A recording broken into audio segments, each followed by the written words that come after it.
জাপানের মানুষগুলোকে এই পৃথিবীর সবথেকে ডিসিপ্লিন মানুষ মনে করা হয়, কিন্তু আসল প্রশ্নটা হলো জাপানিজদের মধ্যে এত বেশি ডিসিপ্লিন কিভাবে আসলো।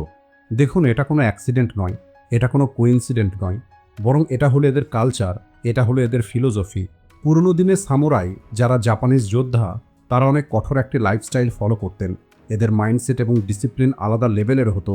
আর এদের এই মাইন্ডসেটটাই হলো আসল কারণ জাপানিজদের বর্তমানের ডিসিপ্লিনের। আর সব থেকে মজাদার কথা কি জানেন, জাপানিজদের এই ডিসিপ্লিন কেবলমাত্র একটি মাইন্ডসেট, অর্থাৎ এটাকে যে কোনো মানুষ চাইলেই নিজের মধ্যে ডেভেলপ করতে পারে। আর আপনিও জাপানিজদের মতো ডিসিপ্লিন নিজের মধ্যে নিয়ে আসতে পারবেন, কিন্তু সেটা কিভাবে? আর সেটাই আজকের এই ভিডিওতে আপনারা শিখতে চলেছেন 5টি সামুরাই রুলসের মাধ্যমে। তো চলুন শুরু করা যাক। Rule number 1, গামান। গামানের অর্থ হলো ভিতর থেকে ভেঙে না পড়ে চ্যালেঞ্জকে সহ্য করা ও চ্যালেঞ্জের মোকাবেলা করা। অর্থাৎ যেখানে মানুষের জীবনে অল্প একটু সমস্যা আসলেই মানুষ ভেঙে পড়ে, কান্না করা শুরু করে, সেখানে এই জিনিসটাকে অ্যাভয়েড করে একটি ক্লাম মাইন্ডসেট বিল্ড করা। আর সামুরাই এই রুলসের সঙ্গেই বেঁচে থাকতো। এরা এদের মাইন্ডকে এমনভাবে ট্রেনিং দেয় যে এদের চারপাশের সিচুয়েশন যত কঠিনই হোক না কেন, এরা সবসময় শান্ত থাকতো। কারণ এরা একটা কথা খুব ভালো করে জানতো, ইমোশন একটি মানুষকে দুর্বল তৈরি করে, কিন্তু কামনেস একটি মানুষকে স্ট্রং তৈরি করে। আর বর্তমানে জাপানে এই মাইন্ডসেটটা আজও দেখতে পাওয়া যায়। অর্থাৎ জাপানে যখনই কোনো ন্যাচারাল ডিজাস্টার আসে, তখন মানুষজন কোনো রকমের হাঙ্গামা অথবা প্যানিক করে না, বরং এরা একত্রে মিলে ওই পরিস্থিতিটার মোকাবেলা করার চেষ্টা করে। আর এই রুলটাকেই বলা হয় গামান রুল।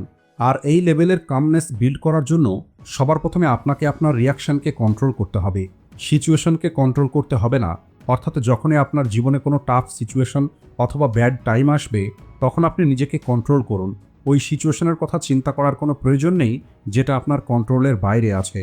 আর দ্বিতীয়ত, যেখানে অন্য মানুষগুলো হতাশ হয়ে পড়ে হার মেনে নেয়, নিরাশ হয়ে যায়, সেখানে নিজেকে মজবুতির সঙ্গে দাঁড় করিয়ে রাখতে শিখুন।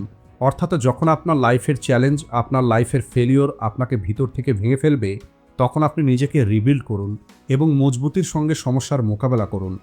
Rule number 2, kaizen.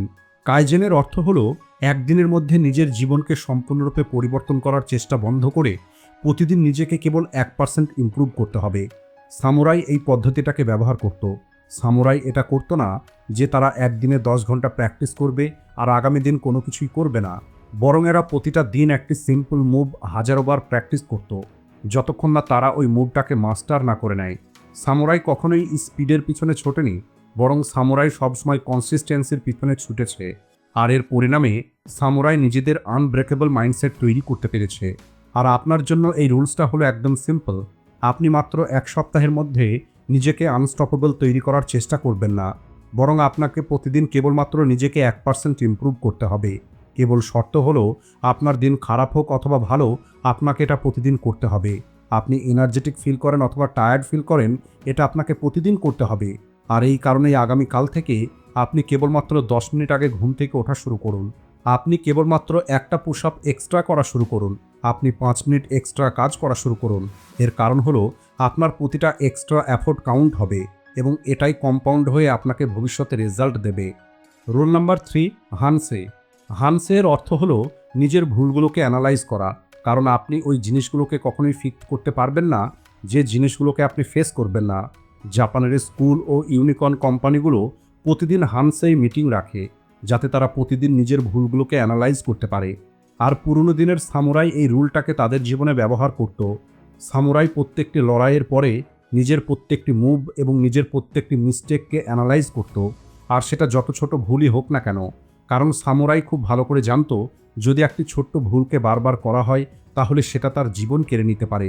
আর এই হানসেই রুলসটাকে রিয়েল লাইফে অ্যাপ্লাই করার জন্য আপনাকে প্রতিদিন রাতে একা বসে নিজেকে এই 3টে প্রশ্ন জিজ্ঞেস করতে হবে। আজ আমি কি ভুল করেছি, আর এই ভুলটা আমি কেন করেছি, আর আমি এই ভুলটা কিভাবে সংশোধন করতে পারবো। Rule number 4, রেগি।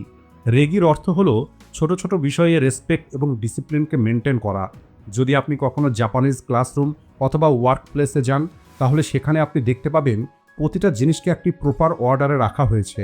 যেমন জুতোগুলো একই লাইনে রাখা হয়, ক্লিন ডেস্ক থাকে। আর মজাদার কথা হলো, এমনটা করার জন্য তাদেরকে কেউ বলে না, বরং এরা নিজে থেকেই এমনটা করে। এর কারণ হলো, জাপানিজরা বিশ্বাস করে আমাদের সারাউন্ডিং আমাদের মাইন্ডকে প্রোগ্রামিং করে। তাই আপনাকেও আপনার সারাউন্ডিংকে ফিক্সড করতে হবে। আপনি যে রুমের মধ্যে থাকেন, আপনি যেখানে কাজ করেন, ওই ডেস্ক একদম ক্লিন রাখুন।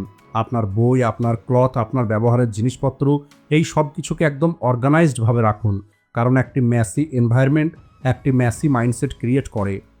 Rule number 5, kintsugi. কিনসুগির অর্থ হলো নিজের ফেলিওরকে নিজের স্ট্রেংথে কনভার্ট করা।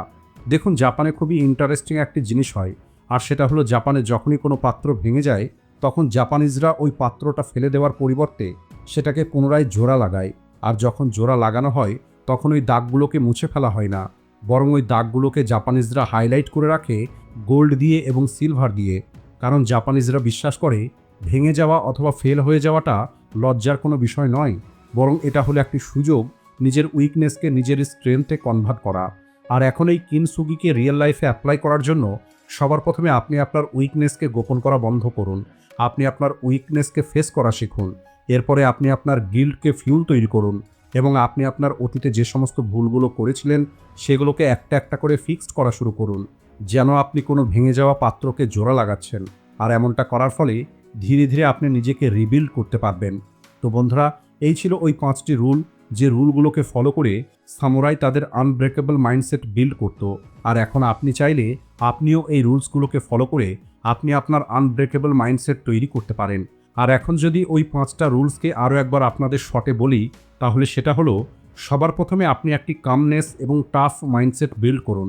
এরপরে প্রতিদিন নিজেকে 1% ইমপ্রুভ করা শুরু করুন। এরপরে আপনি আপনার ফেলিওরকে অ্যানালাইজ করুন এবং সেটাকে ফিক্সড করুন। এরপরে প্রতিটা ছোট ছোট কাজে ডিসিপ্লিন দেখান এবং নিজের জন্য একটি ক্লিন এনভায়রনমেন্ট বিল্ড করুন। এবং সবশেষে আপনি আপনার অতীতে করা ভুলগুলোকে একটা একটা করে সংশোধন করুন এবং আপনার উইকনেসকে স্ট্রেংথে পরিণত করুন।